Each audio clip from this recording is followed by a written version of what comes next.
छोटियां छोटियां गल्लां तो उपर जिहड़ा उठ के चलना चाहिए वा। ये मन के चलो कि सोशल मीडिया के उत्ते वखरा वखरा क्राउड चलता वा, जिहदे अनुसार नहीं बोलोगे वो तुहानूं थल्ले गालां कढ़णियां शुरू कर देणगे। वो नहीं वेखणगे तुहाडी माँ अगे वेंदी, वो नहीं वेखणगे तुहाडी भैण वेंदी है। उन्हां दा इस चीज़ नाल कोई लेना देना नहीं हुंदा। उन्हां नूं तां इह लगदा भी जो बोलना साडे अनुसार ही बोलिया जावे। और दूजी चीज़ ये भी तुहानूं मन्नना पऊगा कि जे तुहानूं अपनी गल रखण दा अधिकार है, तुसीं बार बार डेमोक्रेसी का हवाला दिंदे हो, फिर अपनी गल रखण दा सारिआं नूं अधिकार है, पर सभ्यक तौर दे उत्ते कि चंगी भाषा दे विच।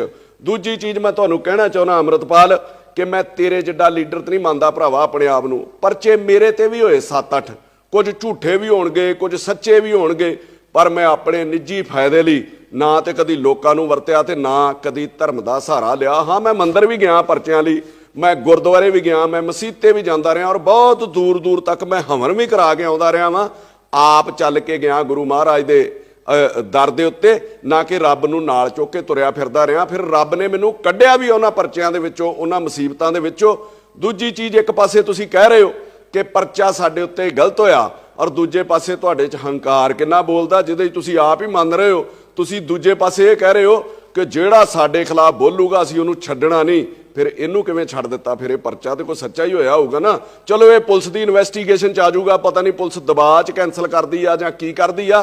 दूजी गल, तुसीं कौम दे आगू बने सीगे, 30-30 साल तो जिहड़े बंदी सिंह बंद आ उन्हां दी रिहाई ज़्यादा जरूरी सी मार्च कढ के, कि जिहड़ा बंदा 3 दिन तो महज 3 दिन तो जेल दे विच बंद सीगा उहदी रिहाई जिहड़ी ज़्यादा जरूरी सी। तुसीं जे सच च कौम दे आगू हो तो फिर बहुत सारे मुद्दे ने कौम कोल, बेदबी 328 ਸਰੂਪ, पाणियां दा मुद्दा, चंडीगढ़ दा मुद्दा, SGPC नूं रिहा कराउण दा मुद्दा, बाणी नूं रिहा कराउण दा मुद्दा। इन्हां सब लई तुसीं लड़दे ते कौम तुहानूं जिहड़ा प्रवानित लीडर भी गिणदी। अपने निजी मफादां लई ते लड़ना ही नहीं चाहिदा। फिर आपां सारे सिखां नूं, मैं कल्ली कल्ली गल तेरे नाल भी कर लगा भरावा, फिर आपां सारे सिखां नूं कहा कि अपने कोल हथियार रखो। लोकां ने तेरे कहण तो बाद आप पंजाब दे विच हथियार रखने शुरू कीते।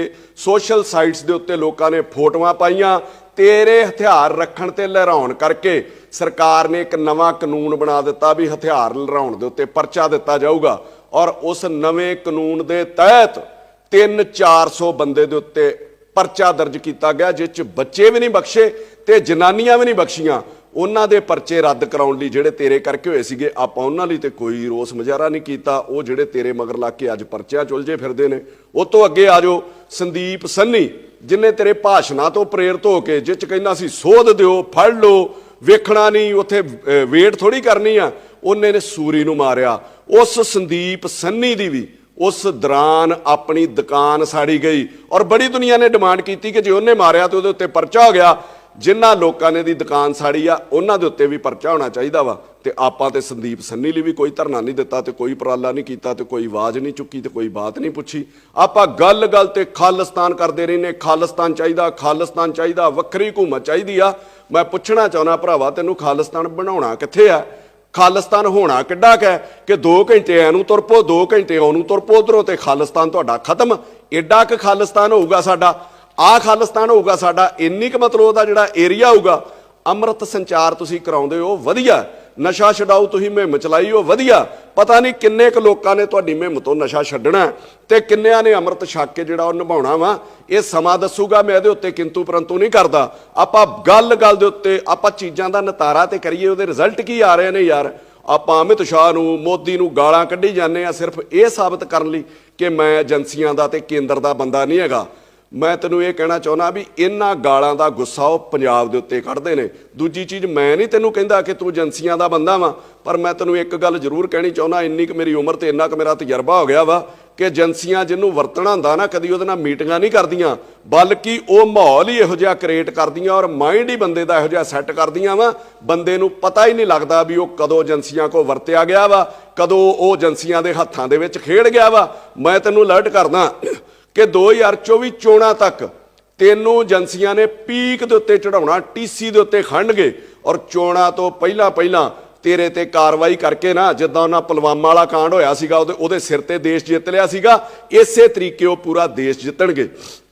अमृतपाल खुद सोच, ਜਾਂ ਰੱਬ ਤੈਨੂੰ ਕਿਤੇ ਸਮੱਤ ਬਖਸ਼ੇ, ਜਿਸ ਦਿਨ 2 ਦਿਨ ਦਾ ਸਮਿਟ ਇਨਵੈਸਟਮੈਂਟ ਸੀਗਾ ਪੰਜਾਬ ਦੇ ਵਿੱਚ, ਉਹ 2 ਦਿਨ ਪੰਜਾਬ ਦੁਨੀਆ ਦੇ ਵੱਡੇ ਵੱਡੇ ਵਪਾਰੀ ਭਾਰਤ ਦੇ ਵਿੱਚੋਂ ਇੱਥੇ ਆਏ ਸੀਗੇ ਜਿਨ੍ਹਾਂ ਨੇ ਪੰਜਾਬ 'ਚ ਇਨਵੈਸਟ ਕਰਨ ਦਾ ਸੋਚਣਾ ਸੀਗਾ। ਕੱਲੀ ਤੇਰੀ ਘਟਨਾ ਨਹੀਂ ਹੋਈ ਉਸ ਦਿਨ 2 ਘਟਨਾਵਾਂ ਹੋਈਆਂ ਪੰਜਾਬ ਦੇ ਵਿੱਚ ਜਦੋਂ ਸਾਰੇ ਵਪਾਰੀ ਪੰਜਾਬ ਦੇ ਵਿੱਚ ਸੀਗਾ। ਇੱਕ ਅਜਨਾਲੇ ਵਾਲੀ ਜਿਹੜੀ ਤੂੰ ਕੀਤੀ, ਦੂਜੀ ਗਵਰਨਰ ਦੀ ਸਟੇਟਮੈਂਟ ਆਉਂਦੀ ਹੈ, ਰਿਫਿਊਜ਼ ਕਰ ਦਿੰਦਾ ਬਜਟ ਸੈਸ਼ਨ ਨੂੰ ਵੀ ਮੈਂ ਬਜਟ ਸੈਸ਼ਨ ਹੀ ਨਹੀਂ ਬੁਲਾਉਣ ਦੇਣਾ। ਕੀ ਉਹਨਾਂ ਵਪਾਰੀਆਂ ਦੇ ਮਨ ਦੇ ਉੱਤੇ ਬੀਤੀ ਹੋਊਗੀ ਤੇਰੀ ਘਟਨਾ ਦੇ ਨਾਲ ਸਿਕਿਉਰਿਟੀ ਕਰਕੇ ਤੇ ਉਧਰ ਫਾਈਨੈਂਸ਼ੀਅਲ ਸਿਕਿਉਰਿਟੀ ਕਰਕੇ, ਆ ਉਹਨਾਂ ਦੇ ਦਿਮਾਗ 'ਚ ਬਹਿ ਗਿਆ ਹੋਊਗਾ ਤੇ ਕੀ ਸਵਾਹ ਤੇ ਖੇ ਯਾਰ ਉਹ ਪੰਜਾਬ ਦੇ ਵਿੱਚ ਪੈਸੇ ਲਾਉਣਗੇ। ਇਹਨਾਂ ਦੋਵਾਂ ਘਟਨਾਵਾਂ ਨੂੰ ਅੱਗੇ ਜਾ ਕੇ ਵੀ ਸੋਚ। ਨੈਸ਼ਨਲ ਮੀਡੀਆ ਨੇ ਜਿਸ ਤਰੀਕੇ ਦਿਖਾਇਆ ਕਿ ਥਾਣੇ ਦੇ ਉੱਤੇ ਖਾਲਿਸਤਾਨੀਆਂ ਦਾ ਕਬਜ਼ਾ, ਥਾਣੇ ਦੇ ਉੱਤੇ ਖਾਲਿਸਤਾਨੀਆਂ ਦਾ ਕਬਜ਼ਾ, ਅਜੇ ਤੱਕ ਇਹ ਨਹੀਂ ਸਮਝ ਆਈ ਵੀ ਉਹ ਕਿਹਦੇ ਕਹਿਣ ਦੇ ਉੱਤੇ ਵਿਖਾਇਆ ਗਿਆ, ਕੌਣ ਉਹਨਾਂ ਦੇ ਪਿੱਛੇ ਸੀਗਾ। ਅਜੇ ਵੀ ਆਪਾਂ ਨੂੰ ਸਮਝ ਨਹੀਂ ਆਉਂਦੀ ਵੀ ਪੰਜਾਬ ਨੂੰ ਕਿਤੇ ਨਾ ਕਿਤੇ ਖਤਮ ਕਰਨ ਦੀ ਸਾਜ਼ਿਸ਼ ਚੱਲ ਰਹੀ ਆ, ਔਰ ਅਸੀਂ ਪੰਜਾਬੀ ਸਾਰੇ ਹੀ ਸਮੇਤ ਤੇਰੇ ਮਿਲ ਕੇ ਉਹਦੇ ਵਿੱਚ ਯੋਗਦਾਨ ਪਾ ਰਹੇ ਆ ਵੀ ਭਰਾਵਾ ਸਾਨੂੰ ਹੀ ਵਰਤ ਲਓ, ਅਸੀਂ ਤੁਹਾਡੇ ਆਖੇ ਪੰਜਾਬ ਤਬਾਹ ਕਰ ਦਿੰਨੇ ਆ। ਤੇ ਜਦੋਂ ਵੀ ਇੱਕ ਚੀਜ਼ ਤੇ ਹੋਰ ਧਿਆਨ ਦਿਓ ਤੁਸੀਂ ਸਾਰੇ ਹੀ ਪੰਜਾਬ ਵਾਸੀ, ਕਿ ਜਦੋਂ ਵੀ ਕੋਈ ਘਟਨਾ ਇਹੋ ਜੀ ਵੱਡੀ ਵਾਪਰਦੀ ਆ, ਜਦੋਂ ਵੀ ਕਿਤੇ ਪੰਜਾਬੀਆਂ ਨੂੰ ਸਿੱਖਾਂ ਨੂੰ ਬਦਨਾਮ ਕਰਨ ਦੀ ਕੋਸ਼ਿਸ਼ ਕੀਤੀ ਜਾਂਦੀ ਹੈ, ਸੱਚੇ ਹੋਣ ਲਈ ਪ੍ਰਾਈਮ ਮਿਨਿਸਟਰ ਜਾਂ ਗ੍ਰਹਿ ਮੰਤਰੀ ਕਿਸੇ ਨਾ ਕਿਸੇ ਗੁਰਦੁਆਰੇ ਦੇ ਵਿੱਚ ਚਲੇ ਜਾਂਦੇ ਆਪਣਾ ਪੰਜਾਬ ਦੇ ਪ੍ਰਤੀ ਸੱਚੀ ਨਿਸ਼ਠਾ ਤੇ ਸੱਚੀ ਜਿਹੜੀ ਸ਼ਰਧਾ ਵਿਖਾਉਣ ਲਈ। ਕੱਲ ਉਹ ਪਟਨਾ ਸਾਹਿਬ ਵਿਖੇ ਪਹੁੰਚ ਜਾਂਦੇ ਨੇ, ਨਾ ਕੱਲ ਕੋਈ ਗੁਰਪੁਰਬ ਹੈ, ਨਾ ਕੱਲ ਕੋਈ ਸ਼ਹੀਦੀ ਦਿਹਾੜਾ ਹੈ, ਕੱਲ ਵੀ ਉੱਥੇ ਜਾਂਦੇ ਨੇ ਔਰ ਵੱਡੀਆਂ ਵੱਡੀਆਂ ਖਬਰਾਂ ਲੱਗਦੀਆਂ ਨੇ ਪੱਗ ਬੰਨ੍ਹ ਕੇ ਕਿ ਉਹ ਗੁਰਦੁਆਰਾ ਸਾਹਿਬ ਦੇ ਵਿੱਚ ਗਏ। ਇਹਨਾਂ ਸਾਰੀਆਂ ਚੀਜ਼ਾਂ ਤੋਂ, ਇਹਨਾਂ ਸਾਜ਼ਿਸ਼ਾਂ ਤੋਂ ਯਾਰ ਆਪਾਂ ਅਲਰਟ ਤੇ ਹੋਈਏ। ਜੋ ਵੀ ਉੱਥੇ ਹੋਇਆ ਤੇ ਆਪਾਂ ਉਹਦੇ ਪਿੱਛੇ ਤਰਕ ਕੀ ਦਿੱਤੇ, ਆਪਣੇ ਅਨੁਸਾਰ ਹੀ ਆਪਾਂ ਹਿਸਟਰੀ ਬਦਲਣੀ ਸ਼ੁਰੂ ਕਰ ਦਿੱਤੀ ਹੈ, ਆਪਣੇ ਅਨੁਸਾਰ ਹੀ ਆਪਾਂ ਉੱਥੇ ਸਾਰਾ ਕੁਝ ਸੋਚਣਾ ਸ਼ੁਰੂ ਕਰ ਦਿੱਤਾ।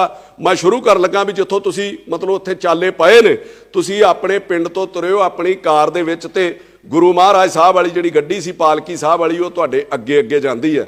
ਜਦੋਂ ਉਹ ਨਾਲੇ ਪਹੁੰਚ ਜਾਂਦੀ ਹੈ ਤੇ ਪਹਿਲਾ ਬੈਰੀਕੇਡ ਜਿਹੜਾ ਪੁਲਿਸ ਪਾਲਕੀ ਨੂੰ ਅੱਗੇ ਲੰਘਾ ਦਿੰਦੀ ਹੈ ਗੁਰੂ ਮਹਾਰਾਜ ਦੇ ਸਰੂਪ ਨੂੰ, ਤੁਸੀਂ ਪਿੱਛੇ ਪਿੱਛੇ ਤੁਰੇ ਜਾਂਦੇ ਹੋ। ਫਿਰ ਤੁਸੀਂ ਗੁਰੂ ਮਹਾਰਾਜ ਦੇ ਸਰੂਪ ਵਾਲੀ ਗੱਡੀ ਦੇ ਵਿੱਚ ਬੈਠ ਜਾਂਦੇ ਹੋ, ਉਹ ਥਾਣੇ ਦੇ ਵਿੱਚ ਪਹੁੰਚ ਜਾਂਦੀ ਹੈ, ਜਿੱਥੇ ਜਾ ਕੇ ਤੁਸੀਂ ਆਪ ਕੁਰਸੀ ਤੇ ਬੈਠ ਗਏ ਤੇ ਕਈ ਲੋਕ ਜਿਹੜੇ ਉਹ ਕੋਠਿਆਂ ਦੇ ਉੱਤੇ ਚੜ੍ਹ ਗਏ। ਫਿਰ ਅੰਦਰ ਜਾ ਕੇ ਤੁਹਾਡੇ ਆਪਣੇ ਬਣਾਏ ਅਸੂਲ ਹੀ ਤੁਹਾਡੇ ਉੱਤੇ ਲਾਗੂ ਨਹੀਂ ਹੁੰਦੇ ਯਾਰ। ਆਪਾਂ ਸਾਰੇ ਗੁਰਦੁਆਰਿਆਂ ਦੇ ਵਿੱਚ ਪੰਜਾਬ ਦੇ ਕੁਰਸੀਆਂ ਮੇਜ਼ ਜਿਹੜੇ ਬਜ਼ੁਰਗਾਂ ਲਈ ਰੱਖੇ ਸੀਗੇ ਉਹ ਚੁਕਾ ਦਿੱਤੇ, ਕਈ ਸਾੜ ਦਿੱਤੇ ਗਏ। ਜਿਹੜੇ ਲੋਹੇ ਨਾਲ ਬਣੇ ਸੀ ਤੁਸੀਂ ਉਹਨਾਂ ਬਾਰੇ ਕਿਹਾ ਵੀ ਇਹਨਾਂ ਨੂੰ ਸਾੜ ਦਿਓ, ਇਹ ਜਿਹੜਾ ਲੋਹਾ ਇਹ ਢਾਲ ਕੇ ਦੁਬਾਰਾ ਬਣਨਾ ਚਾਹੀਦਾ ਕਿਉਂਕਿ ਇਹ ਗੁਰੂ ਮਹਾਰਾਜ ਦੀ ਹਜ਼ੂਰੀ ਦੇ ਵਿੱਚ ਕੁਰਸੀਆਂ ਲੱਗੀਆਂ ਸੀਗੀਆਂ। ਆਹ ਤੁਸੀਂ ਬਣਾ ਦਿੱਤਾ ਵੀ ਕੋਈ ਮੇਜ਼ ਕੁਰਸੀ ਨਹੀਂ ਲੱਗਣਾ ਚਾਹੀਦਾ ਤੇ ਆਪ ਤੁਸੀਂ ਥਾਣੇ ਦੇ ਵਿੱਚ ਗੁਰੂ ਮਹਾਰਾਜ ਦਾ ਸਰੂਪ ਬਾਹਰ ਹੈ ਤੇ ਕੁਰਸੀ ਦੇ ਉੱਤੇ ਬੈਠ ਜਾਂਦੇ ਹੋ ਕਿ ਤੁਹਾਡੇ ਅਸੂਲ ਵੀ ਤੁਹਾਡੇ ਉੱਤੇ ਕੋਈ ਲਾਗੂ ਨਹੀਂ ਹੁੰਦੇ। ਫਿਰ ਤੁਸੀਂ ਕੀ ਕਹਿੰਦੇ ਹੋ, ਥਾਣਾ ਕੋਈ ਮਾੜੀ ਜਗ੍ਹਾ ਨਹੀਂ ਜਿੱਥੇ ਕੋਈ ਗੁਰੂ ਮਹਾਰਾਜ ਦਾ ਸਰੂਪ ਅਸੀਂ ਲੈ ਗਏ ਹਾਂ। ਮੈਂ ਤੁਹਾਨੂੰ ਕਹਿਣਾ ਚਾਹੁੰਦਾ ਕਿ ਥਾਣਾ ਕੋਈ ਮਾੜੀ ਜਗ੍ਹਾ ਨਹੀਂ। ਜਦੋਂ ਥਾਣਿਆਂ 'ਚ ਵੀ ਪਾਠ ਕਰਾਉਂਦੇ ਨੇ ਤੇ ਬੜੀ ਸਾਫ਼ ਸਫਾਈ ਕੀਤੀ ਜਾਂਦੀ ਹੈ ਕਿਉਂਕਿ ਥਾਣਿਆਂ ਦੇ ਵਿੱਚ ਲਾਹਨ ਫੜੀ ਹੁੰਦੀ ਹੈ, ਥਾਣਿਆਂ ਦੇ ਵਿੱਚ ਭੁੱਕੀ ਫੜੀ ਹੁੰਦੀ ਹੈ, ਥਾਣਿਆਂ ਦੇ ਵਿੱਚ ਫੀਮ ਪਈ ਹੁੰਦੀ ਹੈ, ਥਾਣੇ 'ਚ ਜਿਨ੍ਹਾਂ ਲੋਕਾਂ ਦੇ ਕਤਲ ਹੋ ਜਾਂਦੇ ਨੇ ਉਹਨਾਂ ਦੇ ਵਿਸਰੇ ਪਏ ਹੁੰਦੇ ਜਿਹਦੇ ਵਿੱਚ ਟੱਟੀ ਪਿਸ਼ਾਬ ਤੱਕ ਲਹੂ ਉਹਨਾਂ ਦਾ ਹੁੰਦਾ ਵਾ। ਇੱਥੋਂ ਤੱਕ ਉਹ ਚੀਜ਼ਾਂ ਸਾਰੀਆਂ ਹੀ ਉੱਥੇ ਪਈਆਂ ਸੀਗੀਆਂ, ਕਿਸੇ ਨੇ ਪਾਸੇ ਕਰਨ ਦੀ ਕੋਸ਼ਿਸ਼ ਕੀਤੀ। ਦੂਜੇ ਪਾਸੇ ਆ ਜਾਓ, ਪੁਲਿਸ ਵਾਲਾ ਜੇ ਗੁਰਦੁਆਰੇ ਦੇ ਵਿੱਚ ਜੁੱਤੀ ਤੇ ਦੂਰ ਬੈਲਟ ਲਾ ਕੇ ਵੀ ਚਲੇ ਜਾਵੇ ਤੇ ਆਪਾਂ ਰੌਲਾ ਪਾ ਦਿੰਦੇ ਵੀ ਬੇਅਦਬੀ ਹੋ ਗਈ ਤੇ ਆਪਾਂ ਗੁਰਦੁਆਰਾ ਸਾਹਿਬ ਹੀ ਚੁੱਕ ਕੇ ਥਾਣੇ ਦੇ ਵਿੱਚ ਲੈ ਗਏ ਆ। ਕੀ ਤੁਸੀਂ ਇਹ ਬਿਲਕੁਲ ਮਤਲਬ ਠੀਕ ਕੀਤਾ? ਫਿਰ ਤੁਸੀਂ ਆਪਣੀ ਗਲਤੀ ਨੂੰ ਲੁਕਾਉਣ ਲਈ ਤਰਕ ਆਪਣੀ ਮਰਜ਼ੀ ਦੇ ਅਨੁਸਾਰ ਦੇ ਰਹੇ ਹੋ ਕਿ ਰਾਜੇ ਮਹਾਰਾਜੇ ਵੀ ਫੌਜਾਂ ਵੀ ਜੰਗ ਦੇ ਅੱਗੇ ਜਿਹੜੇ ਉਹ ਗੁਰੂ ਮਹਾਰਾਜ ਦੇ ਸਰੂਪ ਲੈ ਕੇ ਜਾਂਦੀਆਂ ਸੀਗੀਆਂ। ਅੰਮ੍ਰਿਤਪਾਲ ਜੀ, ਰਾਜੇ ਮਹਾਰਾਜੇ ਜਿਹੜੇ ਗੁਰੂ ਮਹਾਰਾਜ ਦਾ ਸਰੂਪ ਖੜਦੇ ਸੀਗੇ ਫੌਜੀ ਜੰਗਾਂ ਦੇ ਵਿੱਚ, ਉਹ ਮਹਾਰਾਜ ਦਾ ਓਟ ਆਸਰਾ ਲੈਣ ਲਈ ਖੜਦੇ ਸੀ ਤੇ ਇੱਕ ਜਗ੍ਹਾ ਤੇ ਸੁਸ਼ੋਭਿਤ ਕੀਤਾ ਜਾਂਦਾ ਸੀਗਾ, ਨਾ ਕਿ ਗੁਰੂ ਮਹਾਰਾਜ ਦਾ ਸਰੂਪ ਜਿਹੜਾ ਬਾਰਡਰ ਵਾਲੀ ਤਾਰ ਦੇ ਕੰਢੇ ਲਈ ਫਿਰਦੇ ਸੀ ਜਿੱਥੇ ਗੋਲੀਆਂ ਚੱਲਦੀਆਂ ਸੀਗੀਆਂ, ਜਾਂ ਕੋਈ ਤੋਪ ਦੇ ਅੱਗੇ ਰੱਖ ਦਿੰਦੇ ਸੀ ਕਿ ਜਿੱਥੇ ਤੋਪਾਂ ਡਿੱਗਣੀਆਂ ਤੇ ਗੋਲੀਆਂ ਆਉਣੀਆਂ ਸੀਗੀਆਂ। ਉਹ ਇੱਕ ਜਗ੍ਹਾ ਤੇ ਸੁਸ਼ੋਭਿਤ ਕਰਕੇ ਉੱਥੇ ਮੱਥਾ ਟੇਕ ਕੇ ਓਟ ਆਸਰਾ ਲੈ ਕੇ ਤੇ ਉਹ ਫਿਰ ਜਾਂਦੇ ਸੀਗੇ। ਫਿਰ ਆਪਾਂ ਤਰੱਕੀ ਦਿੰਨੇ ਆ ਸੰਤਾਂ ਮਹਾਂਪੁਰਸ਼ਾਂ ਦੇ ਨਾਂ ਦਾ ਕਿ ਸੰਤ ਕਰਤਾਰ ਸਿੰਘ ਭਿੰਡਰਾਲਿਆਂ ਨੇ 37 ਨਗਰ ਕੀਰਤਨ ਐਮਰਜੈਂਸੀ 'ਚ ਕੱਢੇ। ਮੈਂ ਤੁਹਾਨੂੰ ਪੁੱਛਣਾ ਚਾਹੁੰਦਾ ਕਿ ਇਹ ਨਗਰ ਕੀਰਤਨ ਸੀਗਾ? ਉਹਨਾਂ ਨੇ ਜੇ ਨਗਰ ਕੀਰਤਨ ਕੱਢੇ ਹੋਣਗੇ ਤੇ ਕੋਈ ਬੰਦੇ ਛਡਾਉਣ ਲਈ ਨਹੀਂ ਕੱਢੇ, ਕੋਈ ਪਰਚੇ ਰੱਦ ਕਰਾਉਣ ਲਈ ਨਗਰ ਕੀਰਤਨ ਨਹੀਂ ਕੱਢੇ ਗਏ, ਕੋਈ ਨਿੱਜੀ ਮਫਾਦਾਂ ਲਈ ਨਗਰ ਕੀਰਤਨ ਨਹੀਂ ਕੱਢੇ ਗਏ। ਫਿਰ ਆਪਾਂ ਹਵਾਲਾ ਦਿੰਨੇ ਆ ਕਿਸਾਨ ਅੰਦੋਲਨ ਦੇ ਵਿੱਚ ਗੁਰੂ ਮਹਾਰਾਜ ਦਾ ਸਰੂਪ ਜਿਹੜਾ ਉੱਥੇ ਰੱਖਿਆ ਗਿਆ ਸੀਗਾ। ਮੈਂ ਤੁਹਾਨੂੰ ਦੱਸ ਦਿੰਦਾ, ਮੇਰਾ ਖਿਆਲ ਉਦੋਂ ਤੇ ਤੁਸੀਂ ਦੁਬਈਓਂ ਵੀ ਨਹੀਂ ਸੀ ਆਏ। ਜਦੋਂ ਕਿਸਾਨ ਅੰਦੋਲਨ ਤੁਰਿਆ ਪੰਜਾਬ ਦੇ ਵਿੱਚੋਂ ਗਿਆ, ਪੰਜਾਬ ਭਰ ਕੇ ਲੋਕ ਉਹਦੇ ਵਿੱਚ ਗਏ ਆ। ਜਦੋਂ ਬੈਰੀਕੇਡ ਤੋੜਦੇ ਗਏ ਉਦੋਂ ਗੁਰੂ ਮਹਾਰਾਜ ਦਾ ਸਰੂਪ ਨਹੀਂ ਲੈ ਕੇ ਗਏ। ਜਦੋਂ ਉੱਥੇ ਬਹੁ ਗਿਣਤੀ ਵਿੱਚ ਪਹੁੰਚ ਗਏ ਆ, ਜਦੋਂ ਉੱਥੇ ਉਹਨਾਂ ਨੂੰ ਪਤਾ ਸੀਗਾ ਕਿ ਲੰਮਾ ਸਮਾਂ ਇੱਥੇ ਰਹਿਣਾ ਵਾ, ਤੇ ਫਿਰ ਗੁਰੂ ਮਹਾਰਾਜ ਦਾ ਜਿਹੜਾ ਸਰੂਪ ਆ ਉੱਥੇ ਸੁਸ਼ੋਭਿਤ ਕੀਤਾ ਗਿਆ। ਤੇ ਜਿਹੜੇ ਸਿੱਖ ਸੀਗੇ, ਜਿਹੜੇ ਗੁਰੂ ਨੂੰ ਮੰਨਣ ਵਾਲੇ ਲੋਕ, ਸਾਰੇ ਗੁਰੂ ਨੂੰ ਮੰਨਣ ਵਾਲੇ ਸੀ, ਕਈਆਂ ਦੀ ਰੋਜ਼ ਦੀ ਸ਼ਰਧਾ ਹੁੰਦੀ ਆ, ਉਹਨਾਂ ਕਰਕੇ ਉਹ ਰੋਜ਼ ਉੱਥੇ ਉਹ ਮੱਥਾ ਟੇਕਦੇ ਸੀਗੇ ਤੇ ਗੁਰੂ ਮਹਾਰਾਜ ਦਾ ਓਟ ਆਸਰਾ ਲੈ ਕੇ ਚੱਲਦੇ ਸੀਗੇ ਔਰ ਮੋਰਚਾ ਵੀ ਫਤਿਹ ਕਰਕੇ ਆਏ। ਅੱਗੇ ਆਓ, ਤੁਸੀਂ ਜੀਰਾ ਫੈਕਟਰੀ ਦਾ ਹਵਾਲਾ ਦਿੱਤਾ ਕਿ ਜੀਰਾ ਫੈਕਟਰੀ ਦੇ ਵਿੱਚ ਪਹਿਲੇ ਦਿਨ ਹੀ ਗੁਰੂ ਮਹਾਰਾਜ ਦਾ ਸਰੂਪ ਅੱਗੇ ਲਾ ਲਿਆ ਗਿਆ ਸੀਗਾ। 3-4 ਵਾਰੀ ਡਾਂਗਾਂ ਖਾਧੀਆਂ ਲੋਕਾਂ ਨੇ ਉੱਥੇ। ਉਸ ਤੋਂ ਬਾਅਦ ਜਦੋਂ ਪੱਕਾ ਮੋਰਚਾ ਲੱਗਾ, ਫਿਰ ਜੀਰੇ ਦੇ ਵਿੱਚ ਗੁਰੂ ਮਹਾਰਾਜ ਦਾ ਜਿਹੜਾ ਸਰੂਪ ਉਹ ਸੁਸ਼ੋਭਿਤ ਕੀਤਾ ਗਿਆ। ਇਹਨਾਂ ਚੀਜ਼ਾਂ ਦੇ ਨਾਲ ਤੁਲਨਾ ਨਾ ਕਰੋ ਤੇ ਨਾ ਹੀ ਝੂਠੇ ਜਿਹੜੇ ਉਹ ਤਰਕ ਦਿਓ। ਹਾਂ, ਜੇ ਤੁਹਾਡੇ ਕੋਲੋਂ ਗਲਤੀ ਹੋਈ ਆ, ਵੱਡਿਆਂ ਵੱਡਿਆਂ ਕੋਲ ਹੁੰਦੀ ਆ, ਸਾਡੇ ਕੋਲੋਂ ਵੀ ਹੁੰਦੀ, ਅਸੀਂ ਤੇ ਛੋਟੇ ਜਿਹੇ ਆ, ਔਰ ਗਲਤੀ ਨੂੰ ਮੰਨ ਲੈਣਾ ਚਾਹੀਦਾ ਔਰ ਸੰਗਤ ਤੁਹਾਨੂੰ ਪ੍ਰਵਾਨ ਵੀ ਕਰੂਗੀ। ਜੇ ਤੁਸੀਂ ਗੁਰੂ ਮਹਾਰਾਜ ਦਾ ਓਟ ਆਸਰਾ ਲੈਣ ਦੀ ਗੱਲ ਕਰਦੇ ਹੋ, ਤੁਸੀਂ ਗੁਰੂ ਮਹਾਰਾਜ ਦਾ ਓਟ ਆਸਰਾ ਹੀ ਲੈਣਾ ਸੀਗਾ ਤੇ ਫਿਰ ਗੁਰਦੁਆਰਾ ਸਾਹਿਬ ਤੇ ਅਜਨਾਲੇ ਵੀ ਹੈਗਾ ਸੀਗਾ, ਉੱਥੇ ਹੀ ਅਰਦਾਸ ਜਿਹੜੀ ਬੇਨਤੀ ਕਰ ਲੈਂਦੇ। ਟਕਸਾਲ ਦੇ ਵਿੱਚ ਵੀ ਗੁਰੂ ਮਹਾਰਾਜ ਦਾ ਸਰੂਪ ਸੀਗਾ, ਉੱਥੇ ਤੁਸੀਂ ਆਪਣੀ ਅਰਦਾਸ ਬੇਨਤੀ ਕਰ ਲੈਂਦੇ। ਕਿ ਉੱਥੇ ਗੁਰੂ ਮਹਾਰਾਜ ਦੇ ਸਰੂਪ ਸੇਮ ਨਹੀਂ ਗੇ, ਜਿਹੜਾ ਮਤਲਬ ਜਿਹੜੇ ਗੁਰੂ ਮਹਾਰਾਜ ਦਾ ਸਰੂਪ ਤੁਹਾਡੇ ਨਾਲ ਪਾਲਕੀ ਦੇ ਵਿੱਚ ਸੀਗਾ, ਉਹਦੇ ਵਿੱਚ ਕੋਈ ਵੱਖਰੀ ਬਾਣੀ ਤੇ ਹੈ ਨਹੀਂ ਕਿ ਆਪਣੇ ਨਾਲ ਨਾਲ ਸਿਰਫ ਇਹੀ ਮਹਾਰਾਜ ਦਾ ਸਰੂਪ ਚੱਲਣਾ ਚਾਹੀਦਾ। ਸਰੂਪ ਤੇ ਇੱਕ ਹੀ ਹੈ ਨਾ ਯਾਰ। ਫਿਰ ਜੇ ਭਰਾਵਾ ਤੂੰ ਸੱਚਾ ਸਿੱਖ ਸੀਗਾ, ਫਿਰ ਤੂੰ ਪੁਲਿਸ ਨੂੰ ਕਹਿੰਦਾ ਕਿ ਯਾਰ ਆਹ ਮੇਰੇ ਨਾਲ ਗੁਰੂ ਮਹਾਰਾਜ ਦਾ ਸਰੂਪ ਹੈ, ਇਹਨੂੰ ਮੈਨੂੰ ਗੁਰਦੁਆਰਾ ਸਾਹਿਬ ਜਾਂ ਟਕਸਾਲ ਦੇ ਵਿੱਚ ਸੁਸ਼ੋਭਿਤ ਕਰ ਆਉਣ ਦਿਓ, ਤੇ ਫਿਰ ਆਪਾਂ ਦੋ ਹੱਥ ਕਰ ਲੈਂਦੇ ਆ, ਫਿਰ ਆਪਾਂ ਲੜ ਲੈਂਦੇ ਆ, ਤੇ ਫਿਰ ਆਪਾਂ ਨੂੰ ਵੀ ਪਤਾ ਹੋਣਾ ਸੀਗਾ ਵੀ ਕੀ ਹਾਲਾਤ ਬਣਨੇ ਸੀਗੇ ਤੇ ਕੀ ਉੱਥੇ ਹਸ਼ਰ ਹੋਣਾ ਸੀਗਾ। ਇਹ ਤਰਕ ਕੋ ਚੰਗੇ ਨਹੀਂ। ਕੱਲ ਨੂੰ ਕੋਈ ਗੈਂਗਸਟਰ, ਰੇਪਿਸਟ ਗੁਰੂ ਮਹਾਰਾਜ ਦਾ ਸਰੂਪ ਰੱਖ ਕੇ ਗੱਡੀ ਦੇ ਵਿੱਚ ਉਹ ਸੂਬਾ ਛੱਡਣ ਦੀ ਤਿਆਰੀ ਕਰ ਲੂਗਾ, ਪੁਲਿਸ ਨੂੰ ਪਤਾ ਹੋਊਗਾ ਤੇ ਪੁਲਿਸ ਨੂੰ ਹੱਥ ਵੀ ਨਹੀਂ ਪਾ ਸਕਦੀ। ਇਹੋ ਜਿਹਾ ਤਰੀਕਾ ਤੁਸੀਂ ਲੋਕਾਂ ਨੂੰ ਕੀ ਸੇਧ ਦੇ ਰਹੇ ਹੋ ਯਾਰ। ਕੱਲ ਨੂੰ ਮੰਨ ਲਓ ਮੇਰੇ ਘਰ, ਕਿਸੇ ਦੇ ਘਰ ਵੀ ਕੋਈ ਬੰਦਾ ਲੜਨ ਆ ਜਾਂਦਾ, ਕਿਸੇ ਨੂੰ ਮਾਰਨ ਆ ਜਾਂਦਾ, ਤੇ ਕਦੀ ਕੋਈ ਆਪਣੇ ਪਿਓ ਨੂੰ ਵੀ ਅੱਗੇ ਕਰਦਾ ਵੀ ਇਹ ਪਹਿਲਾਂ ਮੇਰੇ ਪਿਓ ਨੂੰ ਗੋਲੀ ਵੱਜ ਜਾਵੇ, ਜਾਂ ਪਹਿਲਾਂ ਮੇਰੇ ਪਿਓ ਨੂੰ ਕੁੱਟ ਲਓ, ਜਾਂ ਇਹਦੇ ਗਲ ਪੈ ਜਾਓ। ਇਹ ਗੁਰੂ ਮਹਾਰਾਜ ਦਾ ਸਤਿਕਾਰ ਨਹੀਂ ਹੈ, ਇਹ ਬਾਪ ਦਾ ਸਤਿਕਾਰ ਨਹੀਂ ਹੈ, ਬੁਜ਼ਦਿਲੀ ਹੁੰਦੀ ਹੈ। ਫਰਕ ਸਿਰਫ ਇਹ ਹੈ ਕਿ ਲੋਕ ਤੁਹਾਡੇ ਨਾਲ ਜਿਹੜੀ ਗੁਰੂ ਸਾਹਿਬ ਦੀ ਪਾਲਕੀ ਚੱਲਦੀ ਸੀਗੀ, ਤੁਹਾਨੂੰ ਗਲਤ ਫਹਿਮੀ ਹੈ ਤੈਨੂੰ ਭਰਾਵਾ। ਜਿਹੜੀ ਪਾਲਕੀ ਚੱਲਦੀ ਸੀ, ਲੋਕ ਉਹਦਾ ਸਤਿਕਾਰ ਕਰ ਰਹੇ ਸੀਗੇ, ਲੋਕ ਉਹਦੇ ਅੱਗੇ ਆਪਣਾ ਜਿਹੜਾ ਸਿਰ ਨਿਵਾ ਰਹੇ ਸੀਗੇ। ਤੇ ਜਿਹਦੇ ਹੰਕਾਰ 'ਚ ਤੂੰ ਇਹ ਸਮਝ ਲਿਆ ਕਿ ਲੋਕ ਮੇਰੇ ਅੱਗੇ ਸਿਰ ਨਿਵਾ ਰਹੇ ਨੇ ਤੇ ਪੁਲਿਸ ਮੇਰੇ ਕੋਲੋਂ ਡਰ ਗਈ ਆ, ਇਹੋ ਜਿਹੀ ਕੋਈ ਡਰਨ ਵਾਲੀ ਗੱਲ ਨਹੀਂ ਹੈਗੀ। ਜਦੋਂ ਭਜਦਿਆਂ ਨੂੰ ਵਾਹਣ ਇੱਕੋ ਜਿਹੇ ਨੇ, ਜਦੋਂ ਤੁਸੀਂ ਕਿਸੇ ਦੇ ਥਾਣੇ ਦੇ ਉੱਤੇ ਹੀ ਪੈ ਗਏ ਤੇ ਉਹਨਾਂ ਕੋਲ ਲਿਹਾਜ਼ ਥੋੜੀ ਕਰਨਾ ਸੀਗਾ। ਫਿਰ ਹੰਕਾਰ ਆਪਣੇ ਵਿੱਚ ਕਿੰਨਾ ਕੁੱਟ-ਕੁੱਟ ਕੇ ਭਰਿਆ। ਮੈਂ ਤੁਹਾਡੀਆਂ ਕਈ ਬਾਈਟ ਸੁਣਦਾ ਪੱਤਰਕਾਰਾਂ ਨੂੰ, ਹੈਂ ਕਰਕੇ ਆਪਾਂ ਗੱਲਾਂ ਕਰਦੇ ਹਾਂ, ਮਾਈਕ ਮੇਰੇ ਦੰਦਾਂ ਤੇ ਨਾ ਮਾਰ ਦਿਓ। ਮੈਂ ਤੈਨੂੰ ਪੱਤਰਕਾਰਾਂ ਬਾਰੇ ਦੱਸਾਂ, ਤੇਰੇ ਮੇਰੇ ਵਰਗੇ ਕਈ ਆਏ ਨਾ ਹੰਢਾ ਕੇ ਉਹ ਸੁੱਟਤੇ ਤੇ ਮੁੜ ਕੇ ਉਹਨਾਂ ਦਾ ਪਤਾ ਵੀ ਨਹੀਂ ਲੱਗਦਾ। ਤੁਸੀਂ ਉਦਣ ਵੀ ਕਿਹਾ ਵੀ ਮਾਈਕ ਮੇਰੇ ਦੰਦਾਂ ਨੂੰ ਨਾ ਮਾਰਿਓ। ਇਹ ਸ਼ੋਭਾ ਦਿੰਦੀਆਂ ਏਡੇ ਏਡੇ ਵੱਡੇ ਕੌਮ ਦੇ ਆਗੂ ਨੂੰ ਇਹ ਗੱਲਾਂ। ਕੱਲ ਤੁਹਾਨੂੰ ਇੱਕ ਪੱਤਰਕਾਰ ਨੇ ਪੁੱਛਿਆ ਕਿ ਪੁਲਿਸ ਵਾਲੇ ਵੀ ਜ਼ਖਮੀ ਹੋਏ ਨੇ, ਕੀ ਉਹਨਾਂ ਦਾ ਪਤਾ ਲੈਣ ਜਾਓਗੇ? ਤੇ ਹੰਕਾਰ ਆਪਣੇ ਸਿਰ ਤੇ ਚੜ ਕੇ ਬੋਲਦਾ ਸੀਗਾ, ਹਾਂ ਮੈਂ ਜਾਊਂਗਾ, ਟਾਈਮ ਲੱਗੂਗਾ ਮੈਨੂੰ ਪਤਾ ਕਰਨ, ਕਿਤੇ ਉਹ ਭੱਜ ਹੀ ਨਾ ਜਾਣ ਵੀ ਇੱਧਰ ਨੂੰ ਫੇਰ ਆ ਗਿਆ ਵਾ। ਆਹ ਹੰਕਾਰ ਹੈ ਯਾਰ ਤੁਹਾਡੇ ਅੱਗੇ, ਆਹ ਹੰਕਾਰ ਹੈ ਤੁਹਾਡੇ ਮਨ ਦੇ ਵਿੱਚ। ਮੈਂ ਤੁਹਾਨੂੰ ਕਹਿੰਦਾ ਉਹ ਤੁਹਾਡੇ ਅੱਗੇ ਨਹੀਂ ਭੱਜੇ, ਉਹ ਗੁਰੂ ਮਹਾਰਾਜ ਦੇ ਅੱਗੇ ਭੱਜੇ ਆ, ਗੁਰੂ ਮਹਾਰਾਜ ਦੇ ਡਰ ਤੋਂ ਭੱਜੇ ਆ, ਗੁਰੂ ਮਹਾਰਾਜ ਦੇ ਭੈ ਤੋਂ ਭੱਜੇ ਆ, ਗੁਰੂ ਮਹਾਰਾਜ ਦੀ ਸ਼ਰਧਾ ਤੋਂ ਭੱਜੇ ਆ। ਫਿਰ ਤੁਸੀਂ ਕੀ ਕਹਿੰਦੇ ਹੋ ਬਾਰ-ਬਾਰ? ਰੋਜ਼ ਹੀ ਤੁਹਾਨੂੰ ਸੁਣੀਦਾ ਕਿ ਅਸੀਂ ਗੁਲਾਮ ਆ। ਇਹ ਕਿਹੜੀ ਗੁਲਾਮੀ ਹੈ ਯਾਰ? ਇੱਕ ਐਸਪੀ ਦਾ ਸਿਰ ਪਾੜ ਦਿਓ, ਪੁਲਿਸ ਵਾਲਿਆਂ ਦੀਆਂ ਪੱਗਾਂ ਲਾਹ ਦਿੱਤੀਆਂ, ਉਹਨਾਂ ਨੂੰ ਕਿਰਪਾਨਾਂ ਲੈ ਕੇ ਪੈ ਗਏ, ਥਾਣੇ ਦੇ ਉੱਤੇ ਕਬਜ਼ਾ ਕਰ ਲਿਆ। ਐਸਐਸਪੀ ਨਾਲ ਤੁਸੀਂ ਮੀਟਿੰਗ ਕਰ ਰਹੇ ਹੋ ਤੇ ਉਹਦੇ ਸਿਰ ਦੇ ਉੱਤੇ ਹਥਿਆਰਾਂ ਦੀ ਛਾਂ ਕਰਕੇ ਬੈਠੇ ਹੋ। ਇਹ ਕਿਹੋ ਜਿਹੀ ਗੁਲਾਮੀ ਹੈ ਯਾਰ? ਮੈਨੂੰ ਤੇ ਸਮਝ ਨਹੀਂ ਆਈ ਵੀ ਹੋਰ ਵੀ ਕਿਸੇ ਮੁਲਕ ਦੇ ਵਿੱਚ ਇਸ ਤਰ੍ਹਾਂ ਹੁੰਦਾ ਵਾ। ਤੇ ਮੈਨੂੰ ਹੈਰਾਨੀ ਪੁਲਿਸ ਤੇ ਵੀ ਆਉਂਦੀ ਹੈ ਤੇ ਨਮੋਸ਼ੀ ਵੀ ਆਉਂਦੀ ਹੈ ਕਿ ਪੰਜਾਬ ਦੇ ਵਿੱਚ ਆਮ ਬੰਦੇ ਦੀ ਜਾਂ ਗਰੀਬ ਦੀ ਫੇਸਬੁੱਕ ਦੇ ਉੱਤੇ ਕਿਤੇ ਨਕਲੀ ਹਥਿਆਰ ਨਾਲ ਵੀ ਫੋਟੋ ਆ ਜਾਂਦੀ ਸੀ ਤੇ ਉਹਦੇ ਉੱਤੇ ਝੱਟ ਜਿਹੜਾ ਉਹ ਪਰਚਾ ਦਰਜ ਕੀਤਾ ਜਾਂਦਾ ਸੀਗਾ। ਇੱਥੇ ਐਸਐਸਪੀ ਦੇ ਸਿਰ ਦੇ ਉੱਤੇ ਬੰਦੂਕਾਂ ਲਹਿਰਾਈਆਂ ਜਾ ਰਹੀਆਂ, ਐਸਐਸਪੀ ਦੇ ਸਿਰ ਦੇ ਉੱਤੇ ਬੰਦੂਕਾਂ ਦੀ ਛਾਂ ਕੀਤੀ ਆ ਤੇ ਕੋਈ ਪਰਚਾ ਹੀ ਨਹੀਂ ਦਿੱਤਾ, ਤੇ ਸਗੋਂ ਪਹਿਲੇ ਪਰਚੇ ਵੀ ਰੱਦ ਕਰਨ ਦੀਆਂ ਉੱਥੇ ਪ੍ਰੈਸ ਦੇ ਵਿੱਚ ਅਨਾਉਂਸਮੈਂਟ ਕੀਤੀਆਂ ਜਾ ਰਹੀਆਂ ਵਾ। ਇਹ ਧਮਕੀਆਂ ਉੱਤੋਂ ਧਮਕੀਆਂ ਲਾਈਆਂ ਜਾ ਰਹੀਆਂ ਕਿ ਜਿਨ੍ਹਾਂ ਨੇ ਸੱਟਾਂ ਲਾਈਆਂ ਜਾਂ ਜਿਨ੍ਹਾਂ ਨੂੰ ਲੱਗੀਆਂ, ਜੇ ਸਾਡੇ ਉੱਤੇ ਦੁਬਾਰਾ ਪਰਚਾ ਦਰਜ ਕਰਕੇ ਵਿਖਾਇਓ, ਅਸੀਂ ਦੁਬਾਰਾ ਇਹੋ ਜਿਹਾ ਕੰਮ ਕਰਾਂਗੇ। ਇਹ ਕਿਹੋ ਜਿਹੀ ਗੁਲਾਮੀ ਆ ਅੰਮ੍ਰਿਤਪਾਲ ਸਿੰਘ? ਇਹਨੂੰ ਗੁਲਾਮੀ ਕਹਿੰਦੇ ਆ ਯਾਰ। ਸੋ ਮੇਰੀ ਤੈਨੂੰ ਬੇਨਤੀ ਹੈ ਕਿ ਪ੍ਰਮਾਤਮਾ ਤੈਨੂੰ ਅਕਲ ਵੀ ਦੇਵੇ, ਤੂੰ ਵੀ ਥੋੜਾ ਜਿਹਾ ਅਕਲ ਤੋਂ ਕੰਮ ਲੈ। ਔਰ ਪੰਜਾਬ ਦੇ ਹੋਰ ਮੁੱਦਿਆਂ ਲਈ ਬੜੇ ਧਰਨੇ ਲਾਉਣ ਦੀ ਲੋੜ ਹੈ। ਪੰਜਾਬ ਦੇ ਵਿੱਚ ਕੁਝ ਨਹੀਂ ਹੈਗਾ, ਇਹਦਾ ਲੱਕ ਟੁੱਟਾ ਪਿਆ ਵਾ। ਪੰਜਾਬ 'ਚ ਬਹੁਤ ਸਾਰੇ ਮੁੱਦੇ ਇਹੋ ਜਿਹੇ ਨੇ, ਹੋਰ ਬਹੁਤ ਸਾਰੇ ਲੋਕਾਂ ਦੇ ਉੱਤੇ ਜਾਲੀ ਪਰਚੇ ਦਿੱਤੇ ਜਾਂਦੇ ਨੇ ਅਮੀਰਾਂ ਵੱਲੋਂ, ਸਰਕਾਰਾਂ ਵੱਲੋਂ। ਆਪਾਂ ਉਹਨਾਂ ਦੀ ਲੜਾਈ ਜਿਹੜੀ ਲੜਨ ਦੀ ਕੋਸ਼ਿਸ਼ ਕਰਨੀ ਚਾਹੀਦੀ ਸੀਗੀ। ਸੋ ਆਪਣੇ ਆਪ कोई हौसले तो काम लो। जे लोगों ने तुहानूं शोभा दित्ती एडी छोटी उम्र दे विच तुहानूं आगू मन्निया ते फिर कौम दे ते पंजाब दे भले लई आपां काम करिए। जे दूजी चीज़ मैं सरकार नूं ते पुलिस नूं भी ये सलाह देना चाहुंदा कि इस घटनाक्रम दे विच पुलिस ने जो भूमिका निभाई आ वो बहुत वधिया सीगी। डी.जी. ने वधिया जिहड़ा गाइड कीता अपनी फोर्स नूं, पर इहदे नाल नाल जो सूबे दा नुकसान होया अमन शांति दा इन्वेस्टमेंट दा ਉਹਨੂੰ पूरा करन दी जिम्मेवारी भी डी.जी. ਦੀ ਤੇ ਪੰਜਾਬ ਸਰਕਾਰ ਦੀ ਬਣਦੀ, ਉਹਦਾ ਫਰਜ਼ ਬਣਦਾ। नहीं तो कल ਨੂੰ ਇੱਥੇ ਕਿਸੇ ਨੇ ਕੋਈ ਇਨਵੈਸਟ ਨਹੀਂ ਕਰਨਾ।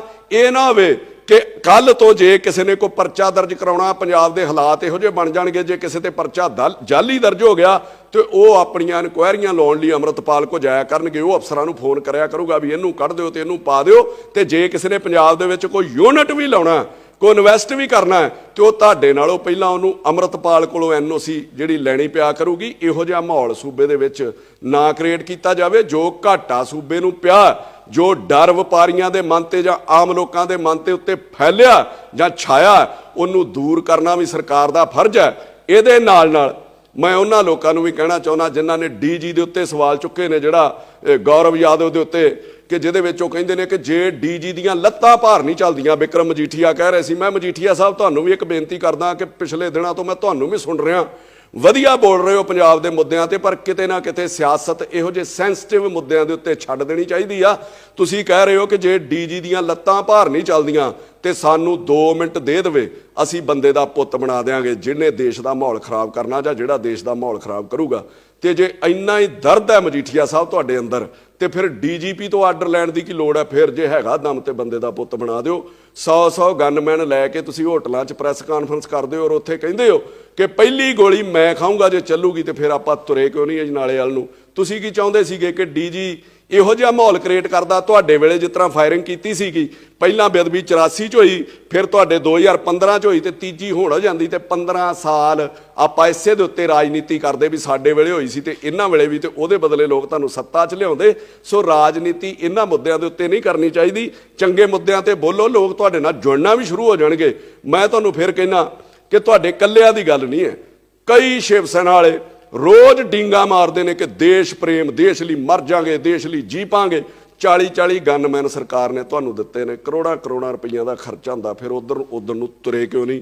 फिर हां दा नारा क्यों नहीं मारिया पंजाब लई? सो इहो जिहे मुद्दिआं दे उत्ते राजनीति नहीं करनी चाहिदी। ये सेंसिटिव मुद्दे ने और मैं रह नहीं सकिया बीमार होने के बावजूद भी मैं इहदे ते बोलना जरूर चाहुंदा सीगा।